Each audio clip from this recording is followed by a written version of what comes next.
Assalamualaikum warahmatullahi wabarakatuh dan selamat sejahtera semua. Salam Lestari, salam Malaysia Madani dan salam IPJM Peneraju Kecemerlangan Pendidikan Guru Bertaraf Dunia. Jadi hari ini kami bertiga ingin membincangkan tentang satu topik yang sangat-sangat menarik sebenarnya. Menarik, ya. Okay? Dan saya juga merasakan topik ini sangat-sangat menarik. Dan disebabkan itu kami akan membincangkan tentang topik ini. Dan perbincangan topik pada hari ini hanya santai-santai saja seperti yang kita lihat semua. Kami juga berpakaian seperti ini. Dan topik kita yang akan dibincangkan pada hari ini ialah aspek komunikasi dalam melahirkan personaliti guru yang kompeten dalam era globalisasi. Seperti kita tahu, kita pun sebagai seorang guru, jadi kita kena lihat aspek komunikasi ni macam mana pentingnya untuk memastikan pelajar dan juga orang yang ingin kita sampaikan informasi dapat apa yang kita nak cakap. Okey. Jadi banyak isi dan buah fikiran yang boleh kita curahkan tentang topik ini, betul tak? Betul. Jadi sebelum kita kupas dengan lebih lanjut, moleklah kita faham dulu satu-satu apa itu aspek komunikasi. Jadi saya akan mulakan dululah. Okey, boleh? Boleh. Okey. Jadi baiklah, sebelum kita teroka dengan lebih mendalam tentang komunikasi ini, kita perlu faham dulu asas kemahiran komunikasi itu terlebih dahulu. Asas kemahiran komunikasi ini perlulah difahami bagi memastikan setiap penyampaian maklumat yang kita lakukan ini mudah difahami oleh pendengar. Seperti tahu, komunikasi dua hala. Jadi komunikasi secara ringkasnya membawa maksud perhubungan secara langsung atau dengan perantaraan. Dalam erti kata lain, komunikasi ni merupakan proses pertukaran idea dan maklumat antara dua individu atau lebih. Macam kita cakap sekarang. Faham. Okay. Dan seterusnya kita akan bahaskan tentang bidang-bidang komunikasi. Kalian nak tahu tak? Nak tahu kan? Okey. Jadi bidang komunikasi ni terbahagi kepada 5. Kita ada 5. Okey, banyak kan? Jadi kita ada interpersonal, selain itu kumpulan kecil, massa dan juga awam. Okey, bagi bidang intrapersonal, bidang intrapersonal ni merupakan perkara yang ada dalam diri seseorang. Contohnya bermonolog. Kita diam seseorang, kita pun cakap sendiri. Itu monolog. Okey. Seterusnya, bidang interpersonal pula merupakan perkara yang melibatkan individu 2 orang ataupun lebih. Macam sekarang. Okey, 2 orang atau lebih. Okey. Dan bagi kumpulan kecil pula ialah membuat keputusan yang dipersetujui antara dalam kumpulan, manakala masa adalah untuk sebaran umum. Dan di samping itu, kita juga kena tahu apa proses komunikasi. Nak tahu tak? Nak tahu kan? Kalau tak tahu, jom kita dengar sama-sama. Jadi apa proses komunikasi? Kalau begitu, kita akan cuba mulakan semula. Okey. Maafkan saya. Okey, proses komunikasi amat ringkas dan mudah. Jadi penghantar berkomunikasi dengan menggunakan jenis komunikasi yang tepat bagi pendengar memahami apa yang didengari. Begitu je prosesnya. Mudah kan? Mudah sangat. Jadi beralih pula kepada elemen-elemen komunikasi. Terdapat beberapa elemen komunikasi dalam kehidupan. Jadi jom saya bagi tahu sikit. Saya dengar. Dengar. Semangat nak dengar ni. Wow. Bagus. Baik, jom kita bincangkan ya. Jadi secara ringkasnya antara elemen komunikasi ialah penyampai, penerima, mesej, saluran, maklum balas. Yang terakhir, sebelum tu, gangguan, dan yang terakhir apa? Cuba. Yang terakhir tu Hak apa? hak asasi. Hak asasi. Betul. Bagus awak ni. Bagus, sangat bagus. Dan selain itu terdapat beberapa pola komunikasi pula yang kita kena tahu. Ada lah pola. Komunikasi pada pola tau. Saya tak tahu ni. Tahu. Okey, jom kita cerita. Okey. Antaranya komunikasi dia ada 3. Sama, komunikasi ke atas. Yang kedua, komunikasi ke bawah. Ya. Yang kanan. Ketiga. Bukan. Lagi. Bukan. Yang ketiga, komunikasi mendatar. Bukan kiri kanan, bukan. Atas bawah ada. Apa tu ke atas ke bawah ke mendatar tu semua tu apa? Jomlah saya nak cakap. Okey. Kita dengar. Okey, jadi bagi memudahkan pemahaman kalian semua ni, komunikasi ke atas ialah saluran komunikasi subordinat dapat menyampaikan maklumat kepada senior mereka. Kita orang-orang atas lah. Gitu tu mudahnya. Okey. Seterusnya bagi komunikasi ke bawah pula ialah rantaian formal perintah mengarahkan orang bawahan dan menyampaikan maklumat. Untuk orang bawah pula. Ya, Di sini seperti di atas. Tadi di atas. Daripada bawah ke atas. Sekarang atas ke bawah. Contohnya apa? Pengarah bagi tahu pelajar. Itu mudah kan? Mudah je. Yang terakhir Yang terakhir komunikasi mendatar. Dia berlaku sesama rakan sekerja pada peringkat yang sama. Contohnya sekarang. Kita kawan-kawan kita mendatar. Kita sama-sama belajar. Ya, dia macam berdiri sama tinggi, duduk sama rendah. Ya. Sesuai tu. Sesuai kan? Baiklah. Sudah tamat asas kemahiran komunikasi. Sekarang kita beralih kepada apa? Laras bahasa. Laras bahasa. Bagus lah. Bagus Faida ni. Sisi kita invite dia. Jemput. Okey, jemput. Jadi kita akan balik kepada laras bahasa. Sebelum kita bincangkan tentang laras bahasa terlebih dahulu, moleklah kita faham apa itu laras bahasa ya. Betul. Baik, secara definisinya, saya bawa definisi pada hari ini tau. Bagus kan? Laras bahasa merupakan gaya atau cara menggunakan sesuatu bahasa dalam sesuatu situasi. Kita akan ada banyak laras bahasa. Cara bercakap dengan orang ni, kita guna laras bahasa apa. Cara kita bercakap dengan pihak atasan, laras bahasa apa. Macam tu. Baiklah. Seterusnya, maksudnya laras bahasa akan sentiasa berubah mengikut keadaan. Macam saya cakap tadi. Kalau dengan ni lain, dengan itu lain. Dengan ibu bapa lain. Kawan-kawan lain. Ya, benar. Ya, menurut Zakbar. Saya bawa Ya, menurut Zakbar. Menurut Zakbar pada tahun 1962. Membaca. Ya, banyak membaca. Okey, membaca amalan mulia. Ya. Bagus. Baiklah, mari kita sambung ya. Sambung. Laras ialah rupa susuk bahasa yang dipakai apabila bercakap atau mengarang, iaitu tentang perkataannya, ikatan ayatnya, jalan bahasanya, cara susunannya dan bentuk peribahasanya. Banyak kan? Banyak. Sungguh banyak. Tak apalah menurut Zakbar. Baik. Kalau nak tahu macam mana ingin kita kenal pasti laras bahasa, kita kena tahu ciri-ciri dia. Kita ada banyak sebenarnya, tapi saya akan membincangkan dengan lebih mendalam hanya 2. Tapi sebelum tu kita kena tahulah apa itu laras-laras bahasa yang kita nak tahu, nak bincangkan pada hari ini. Laras bahasa ni banyak jenis. Antaranya laras bahasa umum, klasik, iklan, kreatif, agama, apa lagi?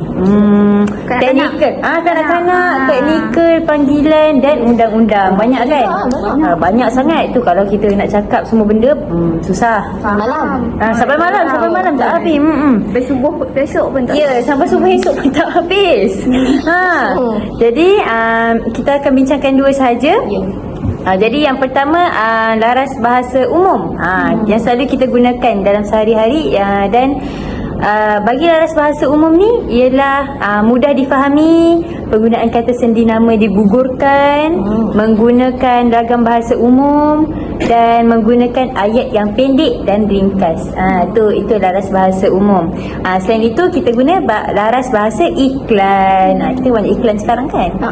Jadi terdapat penggunaan unsur grafik dan ilustrasi yang sangat ketara pada iklan yang bercetak, dan terdapat penggunaan gambar bergerak dan muzik dengan jelas pada laras iklan pandang dengar. Baiklah, itu saja daripada saya. Saya harap kalian memahami apa yang saya sampaikan pada hari ini. Saya faham. Faham bagus. Jadi sekarang kita beralih kepada mana-mana yang ingin mengajukan informasi. Faira, ada? Saya. Okey, Faira. Okey, Assalamualaikum warahmatullahi wabarakatuh dan selamat sejahtera kalian berdua dan semua. Saya sangat berminat dan jelas sangat dengan penjelasan Aisyah itu tadi ya. Okey. Tapi saya juga ingin menambah pendapat saya berkaitan topik kita. Ada pendapat juga? Pada topik kita pada hari ini. Topik kita iaitu aspek komunikasi dalam melahirkan personaliti guru yang kompeten dalam era globalisasi. Sebelum saya mengulas lebih lanjut berkaitan topik kita kali ini, seperti yang saya tahu, era globalisasi membawa pelbagai perubahan dalam dunia pendidikan. Benar. Ya, terutama sekali dalam cara komunikasi yang digunakan oleh seseorang pendidik. Betul. Jadi, mari saya terangkan lebih lanjut dengan kalian berdua berkaitan aspek komunikasi. Terlebih dahulu saya ingin bertanya dengan kalian berdua. Kamu tahu tak apa itu aspek komunikasi? Tak tahulah. Tak tahu tak apa. Saya terangkan. Baik. Okey. Ya, komunikasi ni adalah proses penyampaian maklumat, idea ataupun perasaan antara dua pihak ataupun lebih. Macam kita sekarang ni lah, inilah adalah komunikasi. Macam ni kan. Komunikasi ni boleh melalui pelbagai medium seperti lisan atau tulisan ataupun isyarat. Isyarat. Ya. Kalau kalian berdua nak tahu, terdapat beberapa aspek komunikasi yang penting untuk melahirkan guru yang kompeten dalam menghadapi era globalisasi ni. Antaranya ialah dari aspek komunikasi verbal yang jelas dan berkesan. Komunikasi verbal ni merupakan penggunaan bahasa yang mudah difahami dan jelas apabila maklumat atau pengajaran disampaikan oleh seseorang pendidik ataupun guru-guru kan. Okey, faham kan? Faham. Jadi dengan ini guru mesti mampu mengadaptasi atau menyesuaikan bahasa pengajaran mereka untuk memenuhi keperluan murid yang berbeza budaya, latar belakang dan bahasa.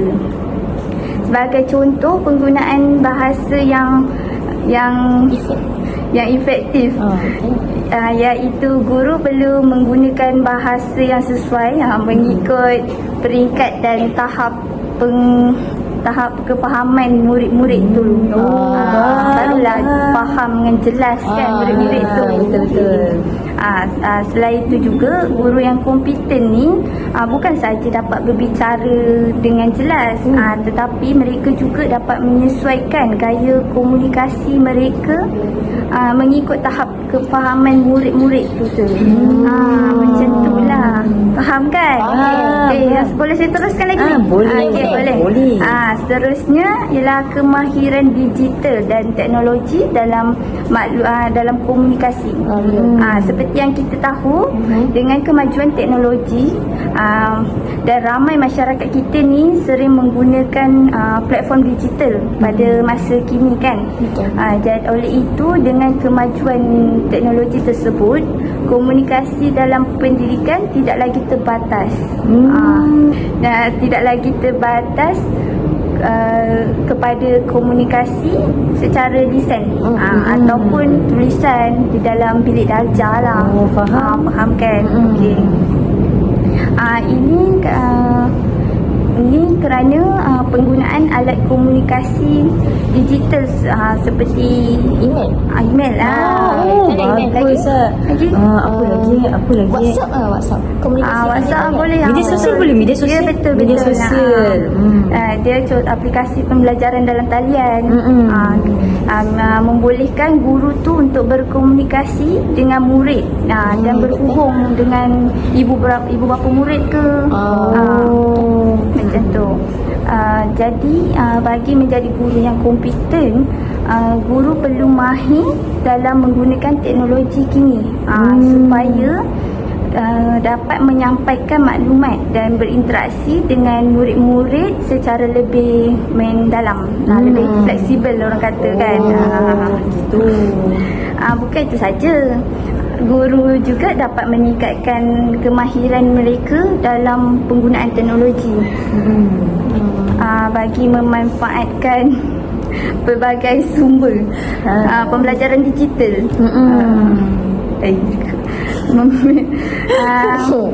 Jadi guru perlu menjadi facilitator. Facilitator? Facilitator. Facilitator. Maafkan saya. Facilitator. Saya terlupa tersasul. Tak apa. Faham kan? Faham. Facilitator ya. Facilitator. Yeah. Guru perlu menjadi facilitator. Yang bukan sahaja mengajar, tetapi boleh membimbing pelajar dalam penggunaan teknologi. Untuk pembelajaran kan. Faham betul. Di samping itu ada lagi. Antara aspek komunikasi lain untuk ialah komunikasi non-verbal yang berkesan. Kalau kalian berdua nak tahu, komunikasi ni tidak semestinya diterangkan dengan kata-kata. Malah ada. Dia diterangkan dari segi bahasa tubuh, gerak isyarat ke, ataupun intonasi suara kita. Juga dia merupakan elemen penting dalam komunikasi non-verbal. Dia boleh mempengaruhi maklumat yang akan diterima oleh murid. Faham kan? Macam itulah. So jadi guru yang kompeten mampu menggunakan komunikasi non-verbal untuk memastikan penyampaian pengajaran mereka lebih berkesan. Komunikasi berasaskan pemikiran kritis juga termasuk dalam aspek komunikasi dalam melahirkan personaliti guru yang kompeten. Lagi pada era globalisasi ni. Pada era globalisasi ni, guru perlu menggalakkan pelajar tu berfikir secara pemikiran yang kritis.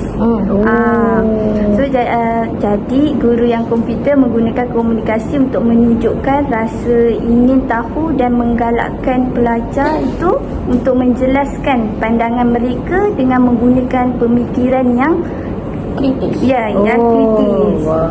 Jadi secara keseluruhannya, aspek-aspek komunikasi ini membantu guru dalam membentuk personaliti guru yang terbuka dan berkesan dalam mendidik. Jadi sangat pentinglah dalam era globalisasi ini. Saya rasa itu saja pendapat saya setakat ini. Umi, bagaimana pula pendapat berkaitan topik kita kali ini? Pendapat saya pula berkenaan dengan topik kita pada kali ini, pada hari ini, pada petang ini. Saya punya aspek ni aspek yang perlu ditekankan lah dalam melahirkan personaliti guru yang kompeten dalam era globalisasi ini adalah kesantunan dalam komunikasi. Kita kalau berbicara ni kita perlu santun. Betul sangat. Okey. Kesantunan berbahasa ni dia merujuk kepada penggunaan bahasa yang tertib dan mempunyai nilai hormat kepada seseorang dengan bahasa yang bersesuaian. Contoh kalau kita cakap dengan ibu bapa, kenalah molek kan. Seterusnya, amalan kesantunan berkomunikasi yang hilang dalam kalangan masyarakat, dalam kalangan rakyat ni bukanlah isu baru. Bukan isu baru. Terutamanya kepada remaja. Pada masa kini lah. Jadi sebagai seorang guru, kesantunan merupakan elemen yang penting dalam perhubungan pelbagai etnik, terutama dalam perhubungan antara murid.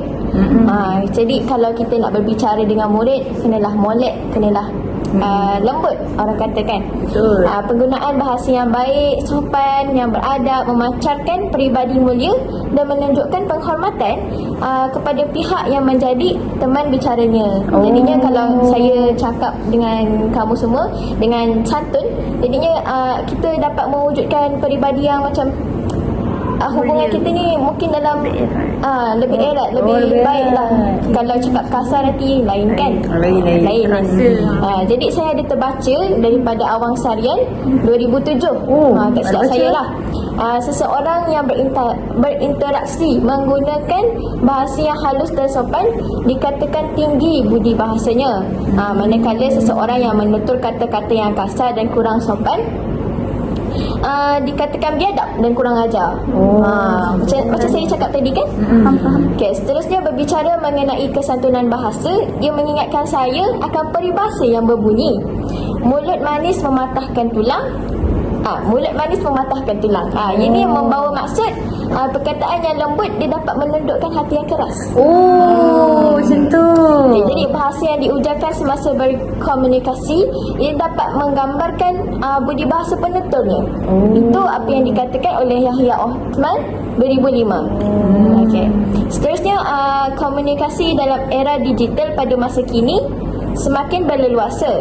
Ianya komunikasi dalam era digital ni dia merupakan salah satu aspek dalam melahirkan guru yang kompeten. Okey. Jadi komunikasi dalam era digital pada masa kini ianya merupakan salah satu perkara yang boleh menyumbang kepada lahirnya guru-guru yang komputer. Dia seperti menurut Ramlan dan Lily Mastura. 2006. Ya betul.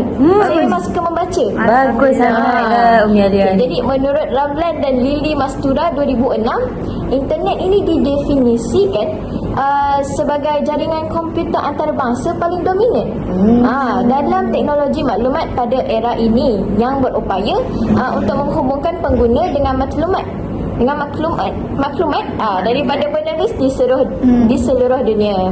Jadi macam dalam konteks pendidikan, interaksi yang berlaku secara digital melalui pelantar seperti Google Meet, dia ni boleh membolehkan komunikasi secara maya antara guru dan murid untuk membuat perbincangan, perkongsian maklumat dan pertukaran idea. Selain itu, pelantar seperti ini juga memainkan peranan yang amat penting, lebih-lebih lagi sewaktu PKP, Perintah Kawalan Pergerakan. Pada suatu ketika dahulu kan kita tak boleh pergi ke sekolah, jadi kita hanya menggunakan Google Meet saja. Jadi pelantar ini memainkan peranan yang amat penting pada era kini. Okey. Jadi Aisyah, apa? Menarik sungguh lah awak punya hujah pada hari ni. Terima kasih lah ya. Tapi bila kita fikir balik kan, mesti ada cabaran untuk lahirkan guru yang kompeten ni, lagi dalam era ni kan. Jadi lagipun dalam era globalisasi kini, murid-murid terdedah dengan media sosial, kadang-kadang lebih bijak daripada kita. Jadi pada pendapat saya, antara cabaran yang dihadapi oleh guru kini dalam menempuh era globalisasi, globalisasi ialah pembelajaran yang disampaikan oleh guru perlulah selari dengan keperluan masa bila? Kini. Masa kini. Dengan berlakunya perubahan kurikulum dan standard pendidikan, guru ni perlu pastikan gaya mengajar dengan standard pendidikan selari dalam era kini. Antaranya peningkatan keperluan kemahiran abad ke-21. Kita sekarang kat abad ke-21 kan. Jadi globalisasi ni menuntut pelajar untuk kuasai banyak kemahiran, macam contohnya pemikiran kritikal, kreativiti, komunikasi dan kemahiran bekerja dalam pasukan. Oleh itu guru ni perlu sediakan diri sendiri dengan teknik dan pendekatan pengajaran yang lebih dinamik. Dan di samping itu, kurikulum pendidikan perlu dikemas kini dan disesuaikan dengan perkembangan dunia global. termasuklah menekankan pendidikan STEM, sains, teknologi, kejuruteraan, dan matematik, dan penguasaan bahasa asing serta kemahiran digital. Selain itu, cabaran dalam aspek perubahan peranan guru. Hal ini kerana peranan guru kini semakin berat. Sebenarnya kalau kita lihat isu-isu sekarang, banyak guru yang stres dan tertekan. Saya setuju dengan Aisyah. Okay. Jadi guru bukan hanya sekadar sampaikan ilmu, malah mereka juga menjadi sebagai fasilitator. Fasilitator pembelajaran. Dalam era globalisasi kini, pelajar sekarang tak lagi bergantung kepada guru sebagai sumber utama ilmu. Bukan kita je, tapi mereka cari maklumat dari pelbagai sumber dalam talian. Jadi tuntutan yang semakin meningkat dalam profesion perguruan termasuk pemantauan prestasi pelajar, penyediaan bahan pengajaran serta pelaksanaan aktiviti kurikulum turut menambah tekanan kepada guru. Jadi guru sekarang kena pandai agih masa dan juga mencari solusi untuk menangani masalah. Ya, betul. Saya sangat setuju dengan pendapat Aisyah itu tadi.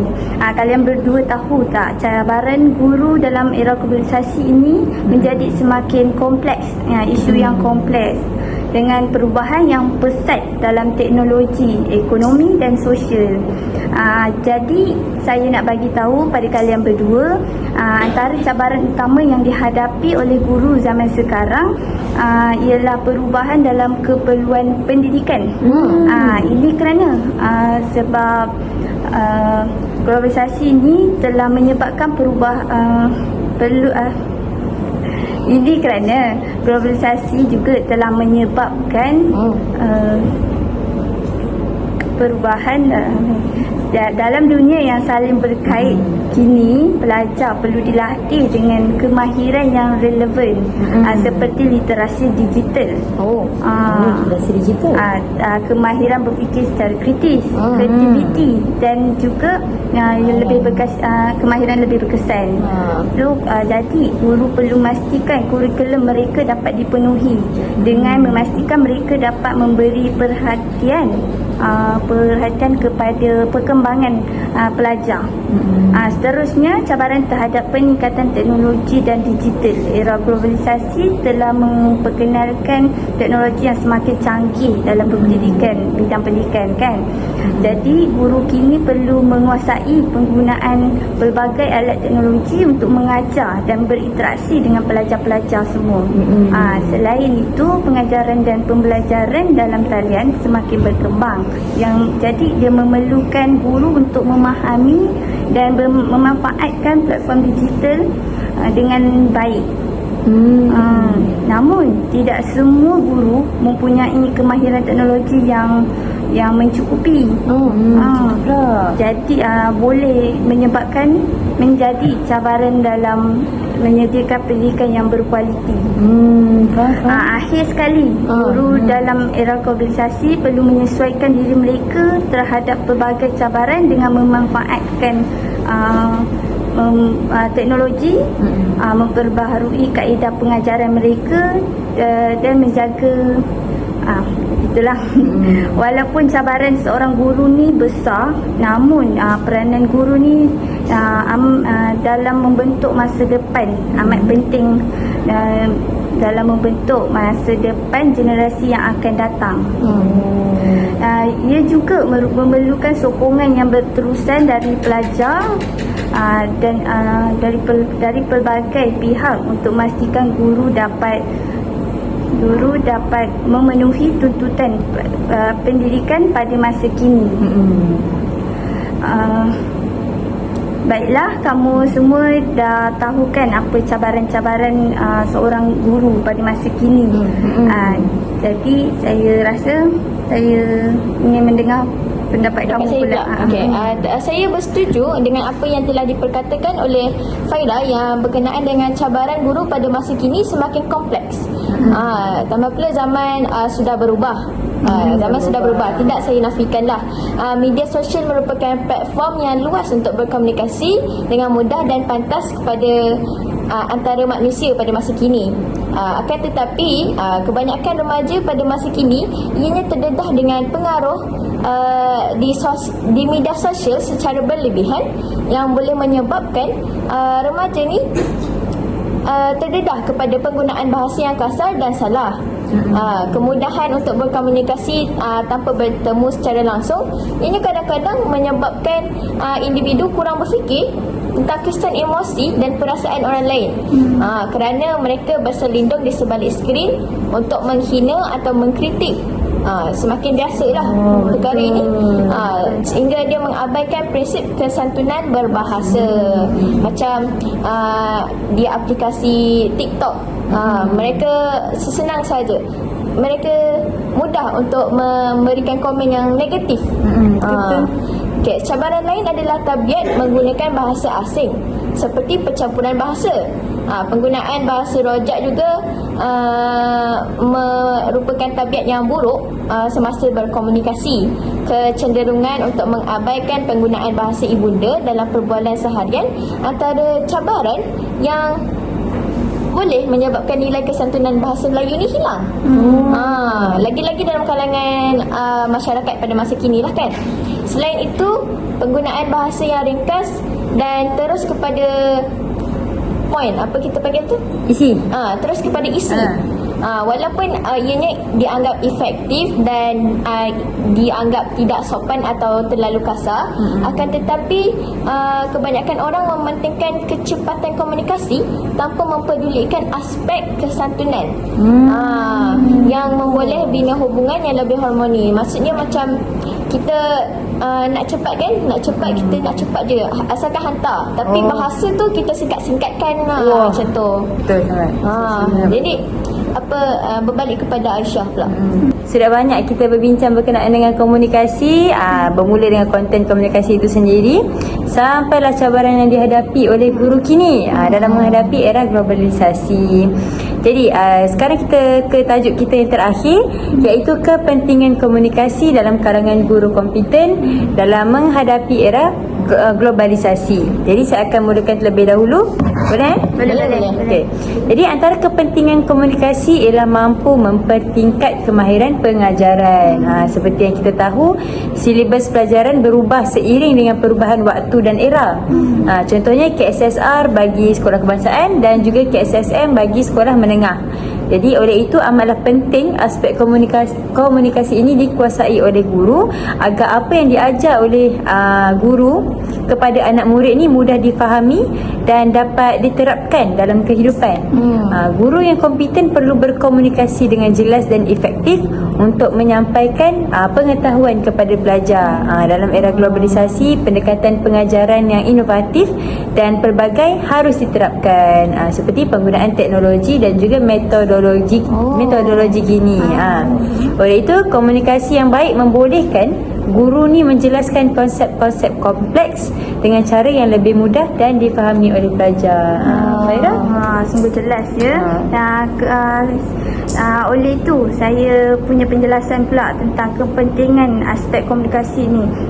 Kalau aspek komunikasi ni sangat penting bagi membentuk personaliti guru yang kompeten, terutama sekali dalam era kini.